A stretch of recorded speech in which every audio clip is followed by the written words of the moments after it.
सास की सोच। गौतम, जा अपनी जोरू को बोल, अभी थोड़ी देर में तैयार होकर नीचे आ जाना। वैसे भी सारे मेहमान आ चुके हैं। जी माँ। अरे गौतम की माँ, कब मिला रही हो अपनी बहू से? मैंने तो उसकी सुंदरता के बड़े चर्चे सुने हैं। आज हम भी तो देखे कितनी सुंदर है। वैसे मेरी बहू से तो कम ही होगी।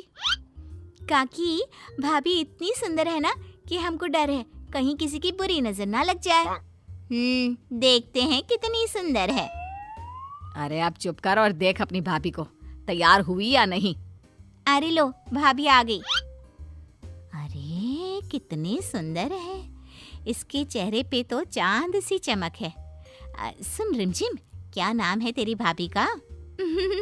सही पहचाना आपने, चांदनी है मेरी भाभी का नाम। क्या हुआ काकी, मुंह से बाहर शब्द नहीं निकल रहे?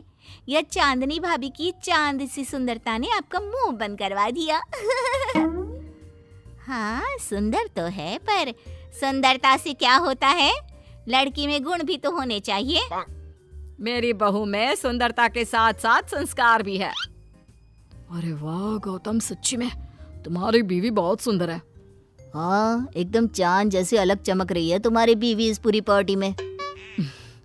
बात तो तुम एकदम सही कह रहे हो।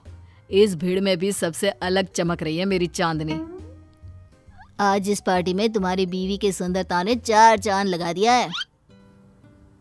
कुछ दिनों बाद जब गौतम की माँ आस पड़ोस की औरतों से गप्पे मार रही होती है। माँ जी, मेरी माँ की तबीयत थोड़ी खराब है, आप इजाजत दो तो क्या मैं और गौतम एक बार वहाँ हो आए? हाँ हाँ बहू, ठीक है। जब शाम को गौतम काम से आ जाए तो अपने मायके हो आना। ये क्या, उसने बोला और तुमने जाने दिया? हाँ, अभी उसने बताया तो सही, उसकी माँ की तबीयत खराब है। लेकिन तुमने जाने क्यों दिया? तुम्हें मना कर देना चाहिए था। लेकिन क्यों? अरे तुम्हारी बहू को अभी शादी किए थोड़े ही दिन हुए हैं और वो अपने मायके जा रही है। अरे घूमने थोड़ी ना जा रही है, वो अपनी माँ को देखने जा रही है। अरे कुछ नहीं जानती, बहुत भोली हो। ये बहुएं बस बहाने बनाती हैं अपने मायके जाने के लिए। मैं तो कहती हूँ तुम अपनी बहू पे थोड़ा ध्यान दो। एक तो तुम्हारी बहू रूप की सुंदर है, कहीं तुम्हारे बेटे को बहला फुसला ना दे। अरे लेकिन वो ऐसा क्यों करेगी? और वैसे भी वो ऐसी नहीं है, वो मेरा बहुत ध्यान रखती है। तुम ना आजकल के बच्चों को नहीं जानती। शुरू शुरू में ये सास की सेवा करना, परिवार का ख्याल रखना बहुत अच्छे से जानती है और पीठ पीछे अपने पतियों को परिवार से अलग होने की सलाह देती रहती है। क्यों बहनों, क्या मैं गलत कह रही हूँ? हाँ, वैसे बात तो सही है आपकी। और पता है, मेरी बहन के बेटे की शादी को अभी 1 महीना भी नहीं हुआ और उसका बेटा अपनी बीवी की हर बात मानता है और तो और अपनी बीवी के लिए अपनी माँ से लड़ता भी है। पूरा का पूरा अपनी जोरू का गुलाम बन गया है। तुम्हारी बहू वैसे भी इतनी सुंदर है, ऊपर से पढ़ी लिखी भी है।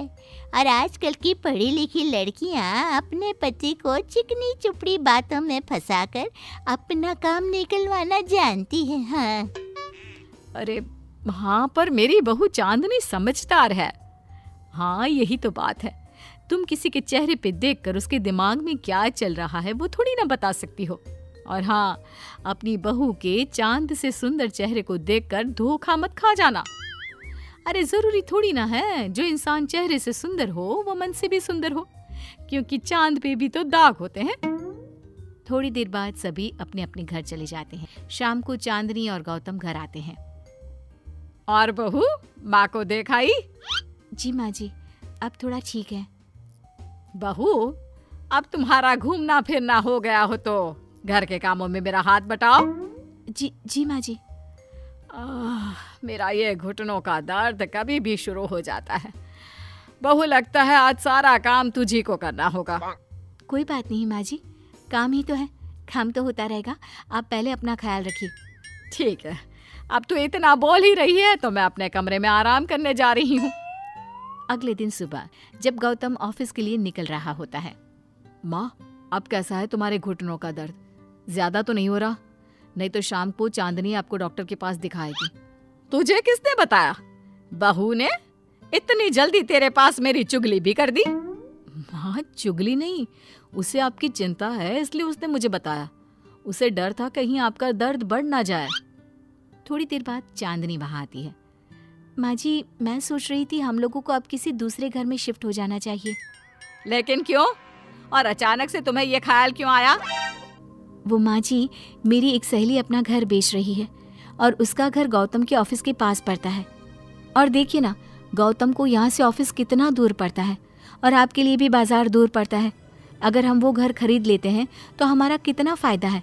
गौतम को ऑफिस के लिए दूर नहीं जाना पड़ेगा और आपको जब शॉपिंग जाने का मन करे आप जा सकती हो। ऊपर से वो मेरी दोस्त है तो वो हमें घर थोड़े कम दाम में भी बेचेगी। हाँ, बात तो तुम सही कह रही हो। कोई जरूरत नहीं है घर बदलने की। और तू क्या अपनी बीवी के हाँ में हाँ मिला रहा है? लेकिन माँ, मैंने एक बार बोल दिया ना, तो बस अब इसके बारे में कोई बात नहीं होगी। और ये कहते हुए वो अपने कमरे में चली जाती है। चांदनी भी उनके पीछे पीछे चली जाती है। क्या हुआ माँ जी? मैं कुछ दिनों से देख रही हूँ आप कुछ अजीब सा बर्ताव कर रही हैं। क्या अजीब सा? ऐसा ही तो करती हूँ। अगर तू मुझसे घर के बारे में बात करने आई है तो पहले ही कह देती हूँ, बिल्कुल नहीं। नहीं माँ जी, घर के बारे में बात करने नहीं आई। माँ जी, मुझसे कोई गलती हो गई है क्या? अगर कोई गलती की है तो डांट दीजिए, बात कीजिए। पर माँ जी, ऐसा व्यवहार मत कीजिए। मैं बिल्कुल बुरा नहीं मानूंगी। और अगर आप अभी बताना नहीं चाहती तो आपका जब मन करे बता देना। मैं बस इतना ही कहने आई थी। कहीं मैं आस पड़ोस की औरतों की बातों में आके अपनी बहू के साथ गलत तो नहीं कर रही? और वैसे भी वो सही तो बोल रही थी। उसने मेरे और गौतम के बारे में ही तो सोचा। वो हमारे बारे में इतना सोच रही है और मैं दूसरों की बातों में आकर उस पर शक कर रही हूँ। कुछ दिनों बाद काकी गौतम के घर गौतम की माँ से मिलने आती है। और गौतम की माँ, कैसी हो? मैंने सुना तुम घर बदल रही हो। हाँ, वो वहाँ से गौतम का ऑफिस पास पड़ता है ना, वहाँ की तरफ ज्यादा सुविधाएं भी है। लेकिन इतनी जल्दी तुमने घर कैसे ढूंढा? किसने बताया? मुझे भी बताओ, मुझे भी अपना घर बदलना था। ये चांदनी का आइडिया था, उसी ने घर ढूंढा। देखा, मैंने कहा था ना, इसने अभी से अलग घर ढूंढना भी शुरू कर दिया। देखो, इसमें मेरी भी रजामंदी है। और तुम क्या मेरी बहू की जासूसी करने यहाँ आती हो या मेरा हाल चाल पूछने? मैं तो बस। और एक बात मेरी ध्यान से सुन लो, मेरी बहू भी सुंदर है, उसका मन भी उसी की तरह सुंदर है। और एक बात, चांद में दाग जरूर होते हैं, पर जिस तरह आसमान के सभी तारे मिलकर चांद जैसी चमक नहीं दे सकते, उसी तरह मेरी बहू चांदनी की सुंदरता और खूबियों की बराबरी तुम्हारी या और किसी की बहू नहीं कर सकती। कहने की जरूरत नहीं। काकी कोई भी जवाब दिए बिना चुपचाप वहां से उठकर चली जाती है।